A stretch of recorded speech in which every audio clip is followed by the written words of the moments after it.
Chapitre 26.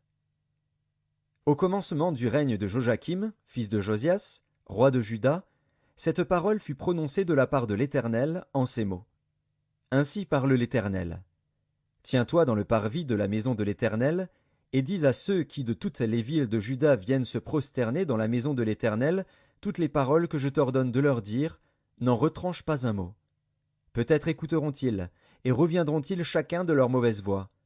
Alors je me repentirai du mal que j'avais pensé leur faire à cause de la méchanceté de leurs actions. Tu leur diras, ainsi parle l'Éternel. Si vous ne m'écoutez pas quand je vous ordonne de suivre ma loi que j'ai mise devant vous, d'écouter les paroles de mes serviteurs, les prophètes, que je vous envoie, que je vous ai envoyés dès le matin, et que vous n'avez pas écouté, alors je traiterai cette maison comme Silo, et je ferai de cette ville un objet de malédiction pour toutes les nations de la terre. Les sacrificateurs, les prophètes et tout le peuple entendirent Jérémie prononcer ces paroles dans la maison de l'Éternel. Et comme Jérémie achevait de dire tout ce que l'Éternel lui avait ordonné de dire à tout le peuple, les sacrificateurs, les prophètes et tout le peuple se saisirent de lui en disant « Tu mourras ! Pourquoi prophétises-tu au nom de l'Éternel en disant « Cette maison sera comme Silo et cette ville sera dévastée, privée d'habitants » Tout le peuple s'attroupa autour de Jérémie dans la maison de l'Éternel. Lorsque les chefs de Juda eurent appris ces choses, ils montèrent de la maison du roi à la maison de l'Éternel, et s'assirent à l'entrée de la porte neuve de la maison de l'Éternel. Alors les sacrificateurs et les prophètes parlèrent ainsi aux chefs et à tout le peuple. Cet homme mérite la mort, car il a prophétisé contre cette ville, comme vous l'avez entendu de vos oreilles. Jérémie dit à tous les chefs et à tout le peuple, L'Éternel m'a envoyé pour prophétiser contre cette maison et contre cette ville toutes les choses que vous avez entendues. Maintenant réformez vos voies et vos œuvres, écoutez la voix de l'Éternel, votre Dieu, et l'Éternel se repentira du mal qu'il a prononcé contre vous. Pour moi, me voici entre vos mains, traitez-moi comme il vous semblera bon et juste. Seulement sachez que, si vous me faites mourir, vous vous chargez du sang innocent, vous, cette ville et ses habitants, car l'Éternel m'a véritablement envoyé vers vous pour prononcer à vos oreilles toutes ces paroles. Les chefs et tout le peuple dirent aux sacrificateurs et aux prophètes, Cet homme ne mérite point la mort, car c'est au nom de l'Éternel, notre Dieu, qu'il nous a parlé. Et quelques-uns des anciens du pays se levèrent et dirent à toute l'assemblée du peuple, Michée, de Moréchette, prophétisait du temps d'Ézéchias, roi de Juda, et il disait à tout le peuple de Juda, Ainsi parle l'Éternel des armées. Sion sera labouré comme un champ, Jérusalem deviendra un monceau de pierre, et la montagne de la maison une haute forêt. Ézéchias, roi de Juda, et tout Juda l'ont-ils fait mourir? Ézéchias ne craignait-il pas l'Éternel? N'implora-t-il pas l'Éternel?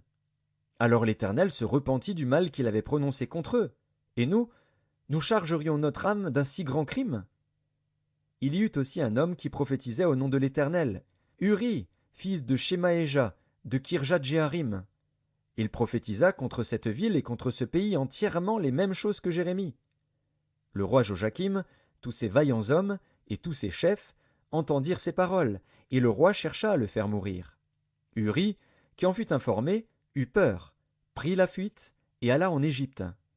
Le roi Joachim envoya des gens en Égypte, Elnathan, fils d'Akbor, et des gens avec lui en Égypte.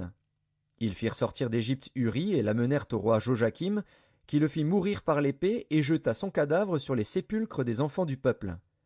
Cependant la main d'Achikam, fils de Shaphan, fut avec Jérémie, et empêcha qu'il ne fût livré au peuple pour être mis à mort. Jérémie, chapitre 27. Au commencement du règne de Joachim, fils de Josias, roi de Juda, cette parole fut adressée à Jérémie de la part de l'Éternel, en ces mots. Ainsi m'a parlé l'Éternel. Fais-toi des liens et des jougs, et mets-les sur ton cou. Envoie-les au roi d'Édom, au roi de Moab, au roi des enfants d'Ammon, au roi de Tyr et au roi de Sidon, par les envoyés qui sont venus à Jérusalem auprès de Sédécias, roi de Juda, et à qui tu donneras mes ordres pour leur maître, en disant Ainsi parle l'Éternel des armées, le Dieu d'Israël. Voici ce que vous direz à vos maîtres. C'est moi qui ai fait la terre, les hommes et les animaux qui sont sur la terre, par ma grande puissance et par mon bras étendu, et je donne la terre à qui cela me plaît. Maintenant je livre tous ces pays entre les mains de Nebuchadnezzar, roi de Babylone, mon serviteur. Je lui donne aussi les animaux des champs, pour qu'ils lui soient assujettis. Toutes les nations lui seront soumises, à lui, à son fils, et au fils de son fils, jusqu'à ce que le temps de son pays arrive, et que des nations puissantes et de grands rois l'asservissent.